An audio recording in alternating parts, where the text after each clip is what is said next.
ನಿಮ್ಮ ಹಳೆಯ ಚಿನ್ನದ ಒಡವೆನ ಅಧಿಕ ಬೆಲೆಗೆ ಮಾರಬೇಕೆ? ಆಟಿಕಾಗೆ ಕಾಲ್ ಮಾಡಿ 8880 ಅಟ್ಟಿಕಾ ಗೋಲ್ಡ್ ಕಂಪನಿ. ಇವಾಗಾದ್ರೂ ಮರಣೋತ್ತರವಾಗಿ ಆದರೂ ಅವರಿಗೆ ಒಂದು ಭಾರತ ರತ್ನ ಪ್ರಶಸ್ತಿ ಬರಲಿ ಅಂತ ನಾವು ಕೇಳ್ಕೊತಾ ಇದ್ದೀವಿ. ಜಾನಕಿಮ್ಮ ಅವ್ರ ಬಗ್ಗೆ ಹೇಳಬೇಕು ಅಂದರೆ ಇವತ್ತು ತುಂಬ ದುಃಖ ಆಗುತ್ತೆ. ಏಕೆಂದರೆ ಅವರು ಎಷ್ಟು ಸಾವಿರ ಹಾಡುಗಳನ್ನ ಹಾಡಿದ್ದಾರೆ ಅಂದರೆ ಅಷ್ಟು ಹಾಡಿ ಆ ಥರದವ್ರು ಇನ್ನು ಮುಂದೆ ಯಾವ ಹುಟ್ಟಕ್ಕೂ ಆಗಲ್ಲ, ಬರಲಿಕ್ಕೂ ಆಗಲ್ಲ ಅಂತ ಹೇಳ್ತೀನಿ. ಅವ್ರನ್ನ ಒಂದಿನಾದರೂ ಅವ್ರ ಹಾಡುಗಳಲ್ಲಿ ನಾವು ಒಂದು ಲೈನ್ ಆದರೂ ಹಾಡದೆ ದಿನಗಳೇ ಇಲ್ಲ. ಅವ್ರಿಗೆ ನಾವು ತುಂಬ ಸಿಂಪಲ್ಲು, ಸರಳತೆ, ಅವರೊಡೆ ಮುಗ್ಧತೆ ಅಂತೂ ಆ ಥರ ಯಾರು ಬರಲಿಕ್ಕೂ ಆಗಲ್ಲ. ಅದಲ್ಲದೆ ನಾವು ಅವ್ರನ್ನ ಜೀವಂತವಾಗಿರುವಾಗ ಹೋಗಬೇಕು, ನೋಡಬೇಕು ಅಂತ ತುಂಬ ಪ್ರಯತ್ನ ಪಟ್ಟಿವಿ. ಆದರೆ ಅವರು ಅದಕ್ಕೆ ಸಿಗಲಿಲ್ಲ ನಮ್ಗೆ ಅವಕಾಶ.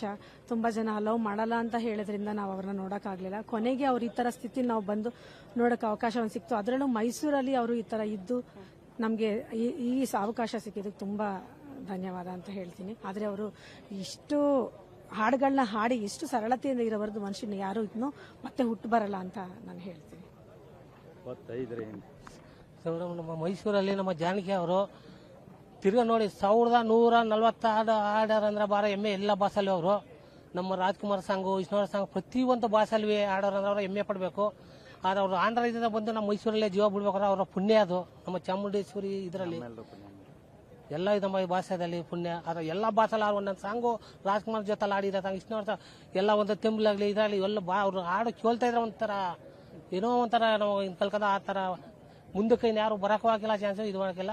ನಮ್ಮ ಮುಂದೆಲ್ಲ ಜನ್ಮದಲ್ಲಿ ಇದ್ರ ಅವರು ನಮ್ಮ ಮೈಸೂರಲ್ಲೇ ನಮ್ಮ ಶಾಸಕ ಸೀಮ ವಿಷ್ಣುವರ್ಧನ್, ಜಾನಕಿ ಅವರು, ನಮ್ಮ ಡಾಕ್ಟರ್ ರಾಜ್ಕುಮಾರ್ ಅವರು ನಾವು ಬರಬೇಕು ಅಂತ ಕೇಳ್ಕೊತಿದ್ವಿ ಮುಂದೆ ಜನ.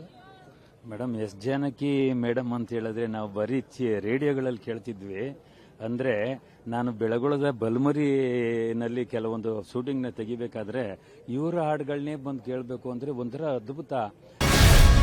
ಗ್ಯಾರಂಟಿ ನ್ಯೂಸ್, ಸುದ್ದಿ ಖಚಿತ, ನ್ಯಾಯ ನಿಶ್ಚಿತ.